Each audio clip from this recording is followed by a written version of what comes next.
사도신경. 사도는 말 그대로 초대교회의 사도들을 의미하고 신경은 신념, 신조를 의미합니다. 그렇기 때문에 이것은 초대교회 당시 사도들이 만든 교회의 신조라는 전승이 있는데 사실로 밝혀진 바는 없습니다. 누가 최초로 만들었는지는 알 수 없으나 사도들에 의해 정리된 기독교 교리의 핵심 요소를 담고 있다는 것은 확실합니다. 처음의 사도신경은 지금과 내용이 조금 달랐습니다. 수세기 동안 시대 상황에 따른 수정을 거치며 전해져 왔습니다.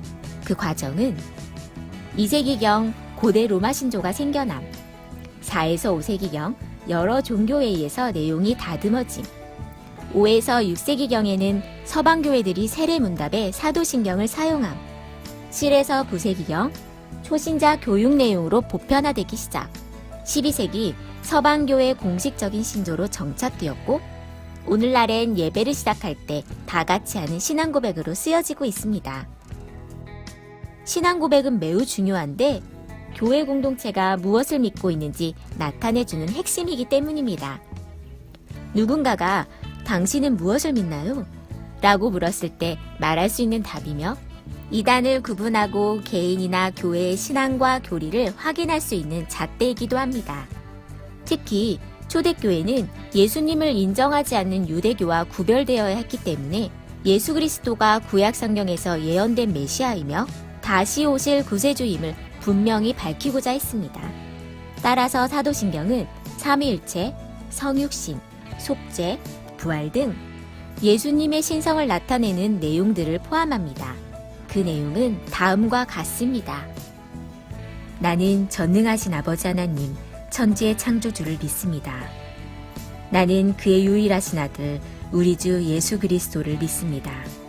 그는 성령으로 잉태되어 동정녀 마리아에게서 나시고 본디오 빌라도에게 고난을 받아 십자가에 못 박혀 죽으시고 장사된 지 사흘 만에 죽은 자 가운데서 다시 살아나셨으며 하늘에 오르시어 전능하신 아버지 하나님 우편에 앉아 계시다가 거기로부터 살아있는 자와 죽은 자를 심판하러 오십니다.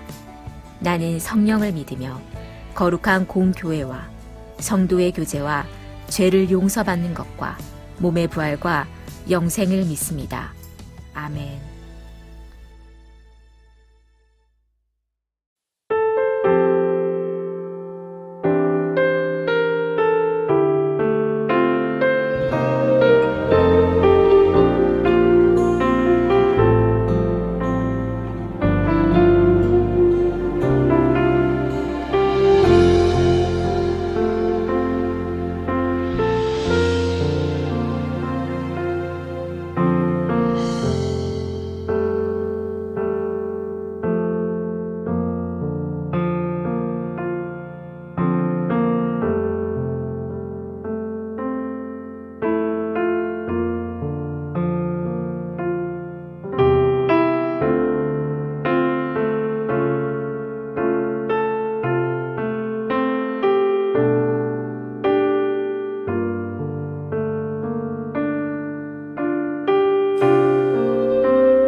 반갑습니다, 여러분.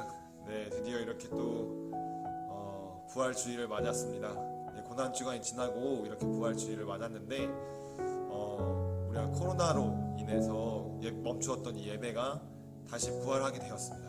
부활 예배를 또 맞이해서 또 같이 이렇게 부활하게 되었는데, 저희가 아마 다음 주에는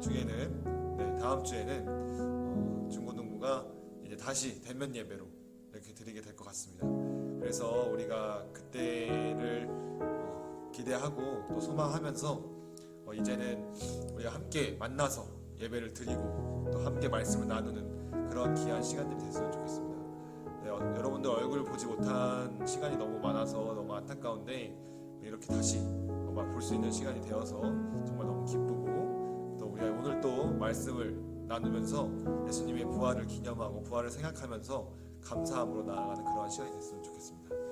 네, 오늘 본문은 요한복음 1장 43절에서 51절입니다. 우리 함께 읽도록 하겠습니다. 시작. 이튿날 예수께서 갈릴리로 나가려 하시다가 빌립을 만나 이르시되 나를 따르라 하시니, 빌립은 안드레와 베드로와 한 동네 베세다 사람이라. 빌립이 나다나엘을 찾아 이르되 모세가 율법에 기록하였고 여러 선지자가 기록한 그 일을 우리가 만났으니 요셉의 아들 나사렛 예수니라. 나다나엘이 이르되 나사렛에서 무슨 선한 것이 날 수 있느냐? 빌립이 이르되 와서 보라 하니라. 예수께서 나다나엘이 자기에게 오는 것을 보시고 그를 가리켜 이르시되 보라, 이는 참으로 이스라엘 사람이라. 그 속에 간사한 것이 없도다. 나다나엘이 이르되 어떻게 나를 아시나이까? 예수께서 대답하여 이르시되 빌립이 너를 부르기 전에 내가 무화과나무 아래에 있을 때에 보았노라. 나다나엘이 대답하여 랍비여, 당신은 하나님의 아들이시오 당신은 이스라엘의 임금이로소이다. 예수께서 대답하여 이르시되 내가 너를 무화과나무 아래에서 보았다 함으로 믿느냐? 이보다 더 큰 일을 보리라. 또 이르시되 진실로 진실로 너희에게 이르노니 하늘이 열리고 하나님의 사자들이 인자 위에 오르락 내리락 하는 것을 보리라 하시니라. 아멘. 오늘은 더 큰 일을 보리라 라는 제목으로 우리 함께 말씀을 나누고자 합니다. 여러분, 우리가 삶을 살아갈 때 정말 중요한 게 많이 있는데요, 그 중에 하나가 인간관계라고 생각을 합니다. 그렇게 생각하는 이유는, 예를 들어서 여러분들도 곧 이제 직장에 가게 되겠지만, 혹은 지금 친구들과 선생님들이나 가족 간의 그런 사이에서도 또 이 관계가 굉장히 중요하죠. 근데 이제 아직은 직장 생활을 해보지 않았기 때문에 잘 모르겠지만, 이 직장 생활을 하게 되면 이 동료와의 그 관계가 굉장히 중요합니다. 왜 그러냐면, 이 좋은 관계가 유지될수록 좋은 효율이 나오고 또 좋은 결과물이 나오기 때문입니다. 그렇기 때문에 요즘 또 MBTI로 이제 사람을 뽑는다는 그러한 이야기들이 많이 있죠. 그래서 MBTI도 굉장히 사람들이 중요하게 생각하는 사람들도 있고, 물론 그렇지 않은 사람들도 있는데, MBTI에 대해서 굉장히 중요하게 생각하는 사람들이 있습니다. 그렇게 생각하는 이유는, 어떻게 하면 이 사람과 잘 화합할 수 있을까, 일을 잘 할 수 있을까를 고민을 하다가 서로 성격이 맞는 사람들을 붙여서 이제 일을 해서 효율을 높이게끔 하려고 하는 그런 경우인데, 네, 뭐 약간 좋은 점도 있지만 물론 안 좋은 점도 있습니다. 네, 당연히 안 좋은 점도 있고 좋은 점도 있는데, 그런 것들은 네, 차차 나중 일이고, 어쨌든 그러한 일들이 있는 가운데 오늘 말씀이 함께 보고 있습니다. 근데 이제 이 얘기를 했던 이유는, 전도사님이 이제 어쨌든 축구를 했잖아요. 축구를 하면서 이제 친한 선수도 당연히 전도사님도 있었고, 잘 맞는 선수가 있었고, 그렇지 않은 선수들이 있었어요. 만약 경기장에 뛰었을 때 감독님이 경기장에 내보냈을 때 저와 친한 사람만 뛰긴 것이 아니기 때문에 저랑 친한 사람도 있고 또 그렇지 않은 사람도 있었어요. 근데 만약 전도사님이 공을 잡았는데 그 친한 사람이 있고 친하지 않은 사람이 있는데, 전도사님이 공을 잡았는데 전도사님이 어느 쪽으로 패스를 줬을까요? 혹은 여러분들은 만약 친한 친구에게 줬을까요? 아니면 그저 그런 관계에 있는 선수에게 주었을까요? 당연한 질문이긴 하지만, 당연히 친한 네, 그만큼 관계가 중요하다는 것을 말해주고 있는 것이죠.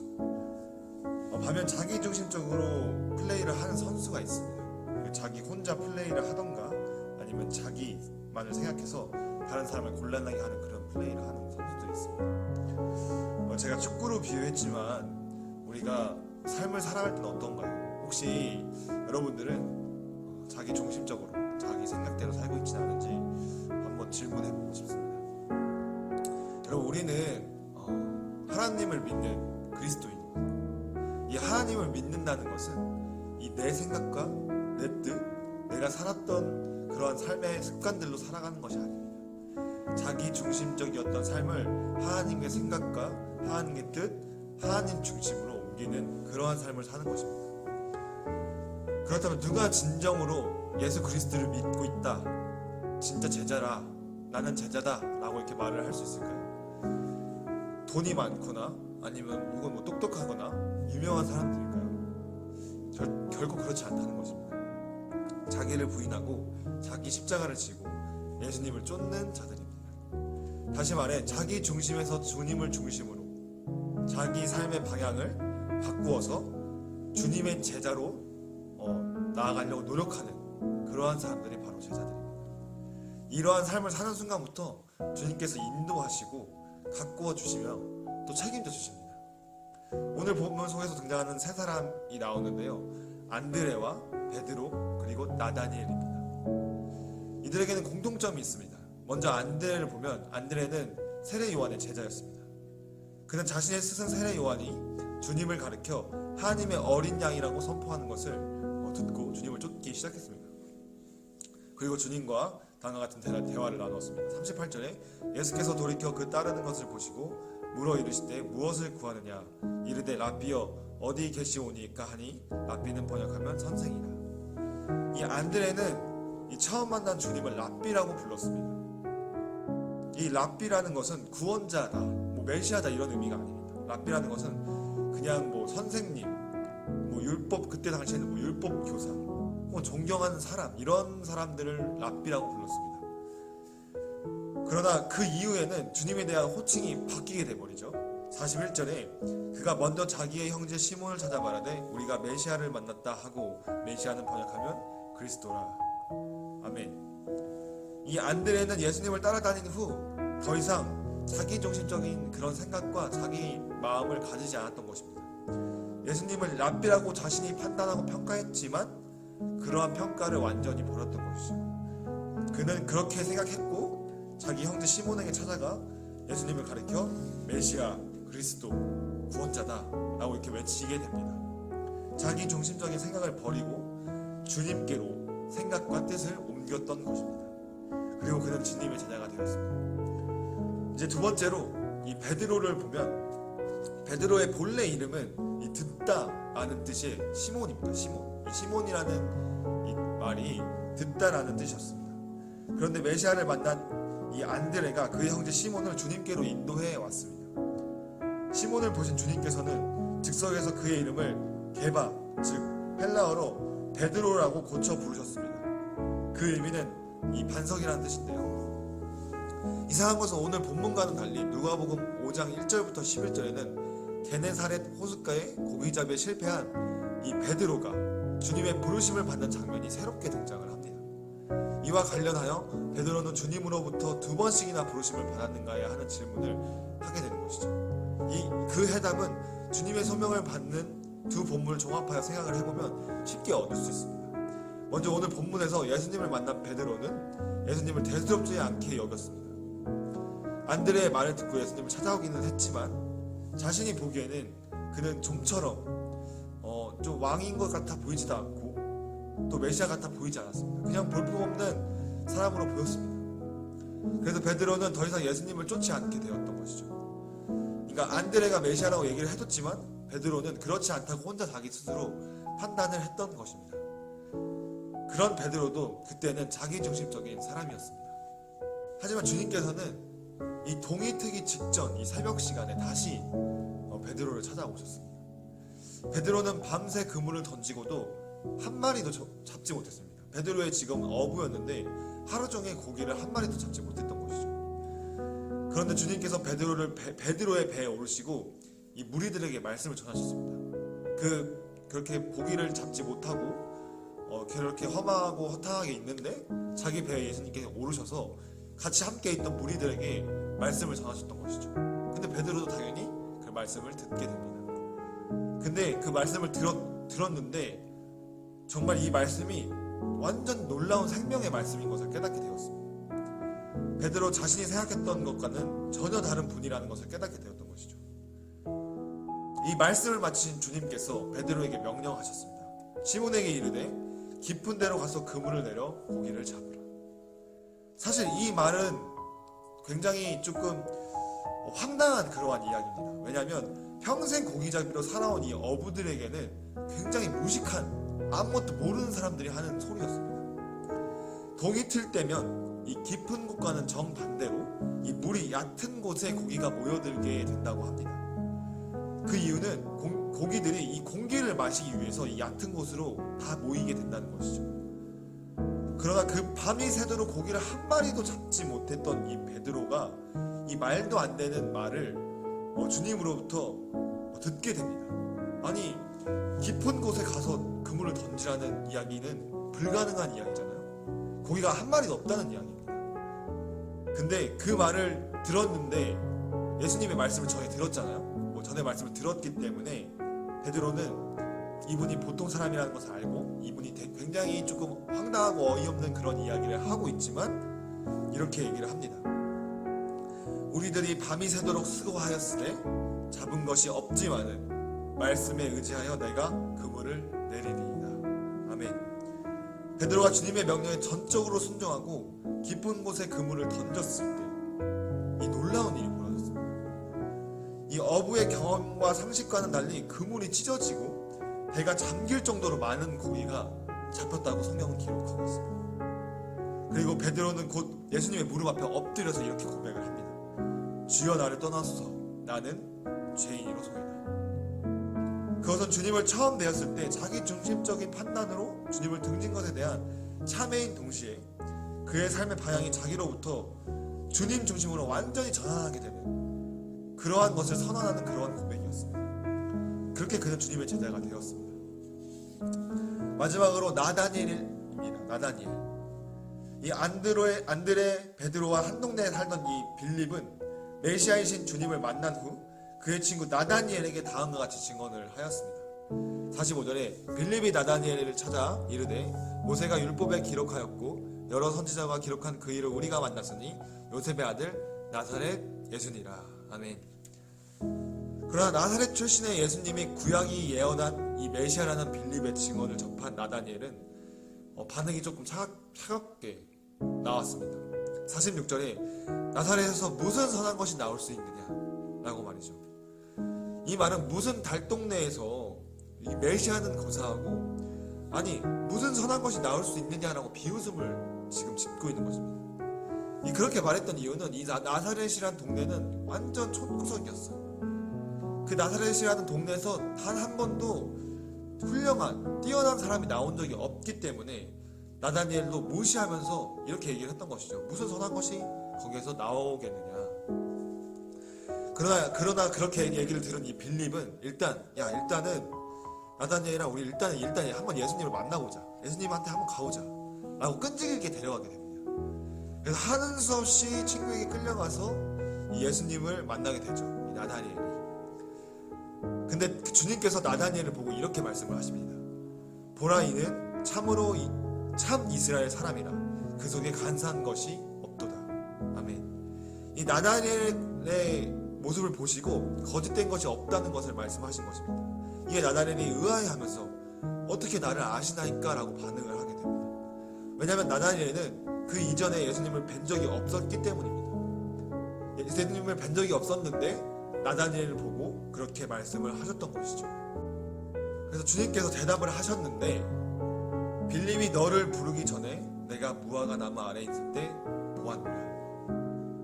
이 성경에서 무화과 나무는 언제나 생명의 상징으로 등장을 하게 됩니다. 그래서 영원한 생명을 사모하는 자들은 무화과 나무 아래에 모여 율법을 논하거나 말씀을 홀로 깊이 묵상하는 그러한 장소였습니다. 이 무화과 나무가. 그리고 나다니엘의 이름의 뜻을 보면 또 심상치 않습니다. 그 이름은 하나님이 주심이라는 뜻입니다. 아마도 그의 부모님께서 이 나다니엘을 어려운 중에 아들을 얻었기 때문에 이러한 이름을 지었다고 생각이 듭니다. 하나님이 주셨다. 이러한 부모님의 어떤 신앙과 그런 환경들이 이 나다니엘에게도 아주 큰 영향을 주었을 것입니다. 그래서 나다니엘은 약간 조금 메시아를 향한 그러한 어떤 욕망이라고 표현하기 좀 그런데 깊은 갈망, 좀 갈구함, 그렇게 간절히 원하는 그러한 마음이 있었던 것이죠. 그러한 질문은 이제 진리에 대해서 이 깊이 묵상하게 되면은 저절로 나오게 되는 것입니다. 그러한 묵상을 깊이 했을 때 우리의 진짜 그 시대 때 우리의 메시아는 누구인가? 왜냐하면 그 이스라엘 사람들은 당대에 메시아가 언제 올지를 항상 기다리는 삶을 살았어요. 그렇기 때문에 정말 이 깊은 우리의 이러한 이 응어리를 누가 씻어줄 수 있고 누가 채워줄 수 있을까라는 그런 생각을 항상 가지고 있었기 때문에 그들은 구원자가 누구인지 항상 궁금해했습니다. 그러나 나다니엘에게 주님께서 내가 무화과 나무 아래에 있을 때 보았다고 하신 이 말씀은 이 나다니엘의 그 외적을 보았던 것이 아니라 그 메시아를 간구하는 참 생명에 대한 그 내적 갈망이 있는 것을 보시고 이미 그렇게 말씀을 하셨던 것입니다. 중요한 것은 이처럼 내적으로 참 생명을 갈망하고 또 메시아에 대한 동경심을 지니고 있던 이 나다니엘 마저도 나사렛에서 무슨 선한 것이 날 수 있냐라는 식으로 말을 하는 것을 보면 나다니엘 역시 지극히 자기 생각과 자기 판단의 삶을 살았던 것으로 보입니다.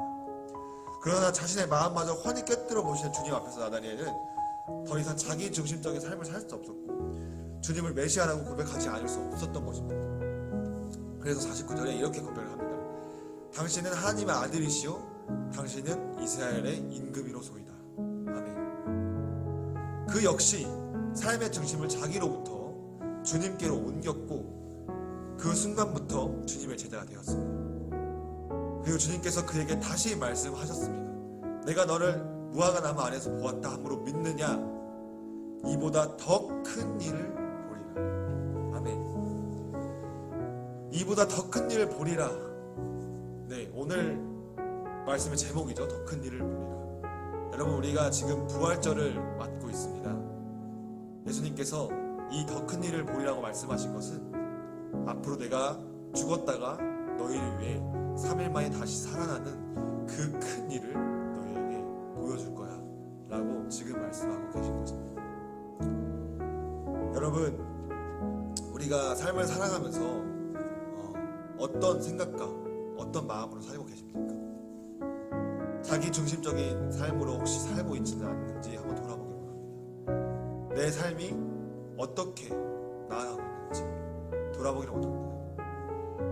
그러한 삶으로 살아가는 것은 사실 불행하고 조금 공고하고 좀 공허한 그러한 삶들인 것입니다. 왜냐하면 그 안에는 예수님이 없기 때문이죠. 그런데 지금 자기 중심적으로 살았던 그 나다니엘과 베드로와 안드레에게 예수님께서 말씀하고 계신 것입니다. 더 큰 일을 보리라.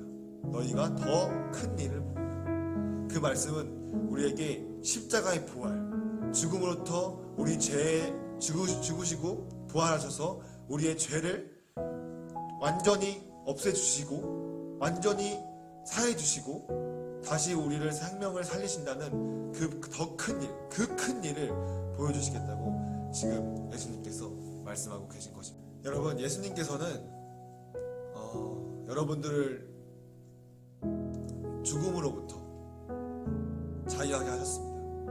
그리고 영원한 생명을 주셨습니다. 자신의 목숨을 바치면서까지 여러분들을 사랑하셨습니다.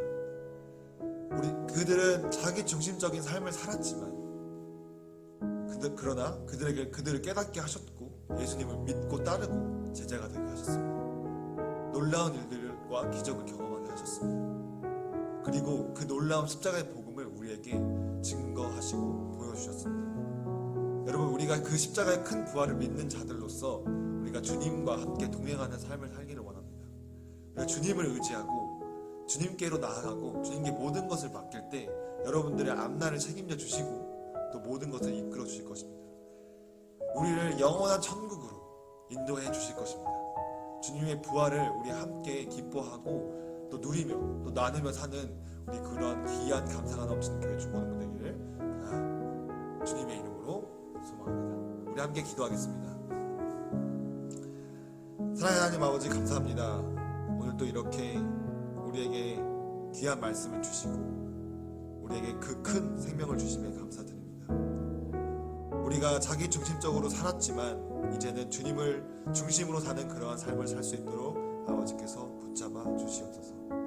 우리에게 더 큰 일을 보리라 라고 말씀하셨던 것처럼 우리에게 그 큰 일을 보이신 주님, 우리에게 그 큰 일, 그 십자가 죽음과 부활로 인해서 우리에게 큰 생명을 주신 그 큰 일을 항상 생각하며 감사함으로 나아가며 그 큰 일을 다른 사람들에게 전하는 그런 귀한 중고등부 되기를 주님께서 인도하여 주옵시고 주님께서 만져 주시옵소서.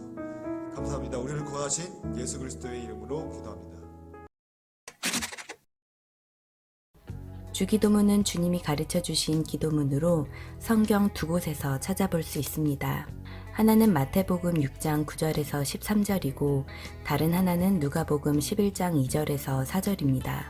한 가지 차이가 있다면 누가복음 11장 1절에서는 제자 중 하나가 예수님께 기도를 가르쳐 달라고 하는 부분이 나오지만 마태복음은 이런 부분이 나오지 않습니다.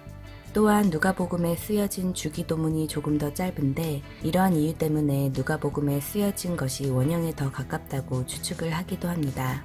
시간이 지날수록 내용이 추가될 가능성이 높기 때문이죠. 우리가 예배 때 하는 것은 마태복음에 기록된 주기도문입니다. 예수님께서는 너희는 이렇게 기도하라로 시작하시는데 이를 통해 주님께서 직접 기도를 어떻게 하는지 보여주신 것입니다. 주기도문의 구조를 보면 비밀이 하나 숨겨져 있는데 그것은 바로 기도의 초점이 철저하게 하나님께 맞춰져 있다는 것입니다. 시작 부분인 하늘에 계신 우리 아버지여는 하나님을 부르는 것입니다. 하나님을 부름으로써 기도가 시작됩니다. 다음은 당신 간구에 대한 부분입니다. 이름이 거룩히 여김을 받으시오며 나라가 임하옵시며 뜻이 하늘에서 이루어진 것 같이 땅에서도 이루어지게 하소서는 하나님의 이름이 거룩히 여김을 받고 하나님의 나라가 임하고 하나님의 뜻이 땅에서 이루어지기를 간구하는 것입니다. 그 다음은 우리 간구입니다. 오늘 우리에게 일용할 양식을 주시옵고 죄 지은 자를 사하여 준 것 같이 우리 죄를 사하여 주시옵고 우리를 시험에 들게 하지 마시옵고 다만 악에서 구하시옵소서. 이 부분은 하나님의 사람인 우리의 간구입니다. 하나님과의 관계를 가로막는 죄를 제거하는 것과 악으로부터의 보호에 대한 도움을 하나님께 요청하는 것입니다. 마지막은 송영인데 나라와 권세와 영광이 아버지께 영원히 있사옵니다는 하나님의 영광과 통치를 인정하는 것으로 마무리를 하는 것입니다. 우리의 간구도 철저하게 당신 간구, 즉 하나님의 나라를 위한 것으로 우리의 평안에 대한 내용은 찾아보기 어렵다는 것을 알 수 있습니다. 주기도문은 기도가 무엇인지, 어떤 내용을 누구한테 기도해야 하는지에 대해서 가장 잘 설명하고 있다고 볼 수 있습니다. 그냥 기도문을 말한 게 아니라 하나님 나라에 대한 핵심 내용을 모두 담고 있는 것이라고 이해할 수 있습니다.